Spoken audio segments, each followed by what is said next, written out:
She knows that's not appropriate, and things quickly went south from there.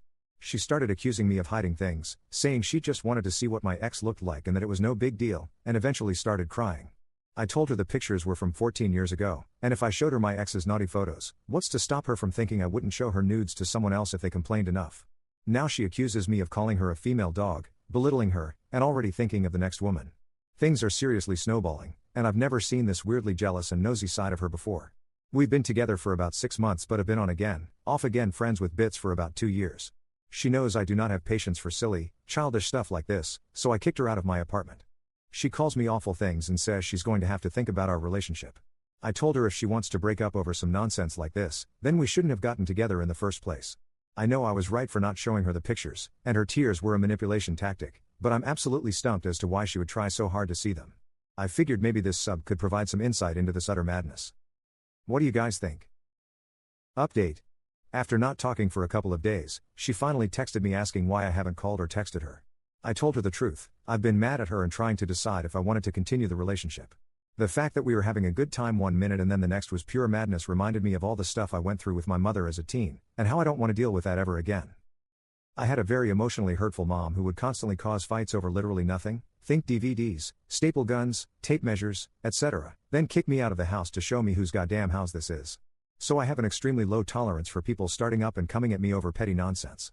To top it all off, my mom has since passed away, so that's another layer of things. But I've never tried to make my issues anyone else's problem. I've told her about my mother before, so she knew all about this.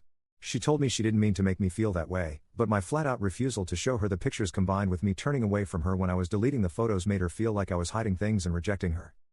I immediately called bullcrap because I told her we were going to keep looking through the iPod. I was just deleting my ex's old naked photos, and she knows it. In the 2+ years we've known each other, I've never given her any reason whatsoever to doubt me or think I'm a liar. I eventually got tired of texting, so I tried to call her, and she rejected the call, telling me she's not ready to speak yet. I told her I'm done texting, so call me when she's ready to talk, and I quit replying. She started sending me angrier and angrier messages when I wouldn't reply back. F you. This is controlling. What the hell's wrong with texting? Go F your red-headed cow. My ex in the pictures was a redhead and has been out of my life for over a decade. She then sent a picture of an action figure that's been broken apart. I immediately knew who it was, Prison Mike. It was effing Prison Mike. He was innocent in all this. You see, much like myself and a lot of you, she loves The Office. So for her birthday this year, I hunted down a 3D printed Prison Mike 1/12 scale head and little mug, combined it with a Two-Face figure's body, and spent a week painting them both. I then printed out a backdrop of the conference room as well as pictures of the main cast, except Andy, I hate him, and made a diorama with standees of them in it for the Prison Mike figure. All combined, the thing took about 2 weeks to make, but it was fun, and when I gave it to her, she went nuts, hugging me, kissing me, calling me sweet, and saying it was one of the most thoughtful things someone's ever given her. And now she's apparently taken a hammer to it. I'm done. I don't know what the hell her problem is, and like Phil Collins, I don't care anymore. Property destruction, whether hers or mine, for any reason, especially revenge, is automatically game over for me. I'm shocked, annoyed, and confused, but still, thank you all for your interest and responses, and please pour one out for Prison Mike. He was truly de belle of de ball. Thanks everyone.